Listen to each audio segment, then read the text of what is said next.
uang kertas yang tidak di dalam urus sejarah. Ini kita bahas. Yang hanya bahas lain di urus sejarah ini. Uang kertas yang tersimpan itu apa wajib dizakati atau tidak? Kalau dizakati apa, kapan, bagaimana? Maka itu pertama diserahkan kepada forum, kami persilakan kepada forum untuk memberi pembicaraan. Silakan, Ibu Dr. Jabbar. Assalamualaikum warahmatullahi wabarakatuh.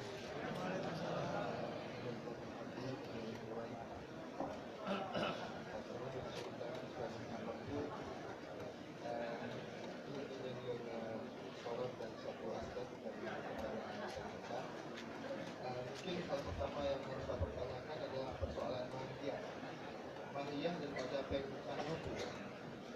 Artinya di sini kita bicarakan konteks tentang maka bicara mahiyah, dia berarti bicara dua hal. Pertama bicara soal substansi, kemudian bicara soal eksistensi dan pun yang substansi lalu esensi.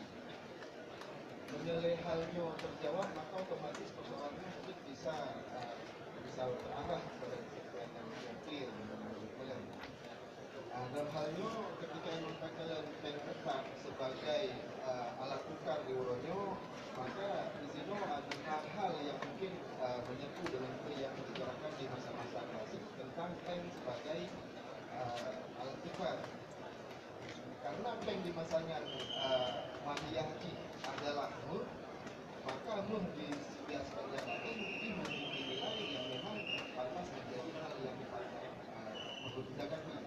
Tapi ketika dinompeng kata itu, maka otomatis mahiyah daripada pengolonyo semata-mata alat tukar, bukan barang yang terong.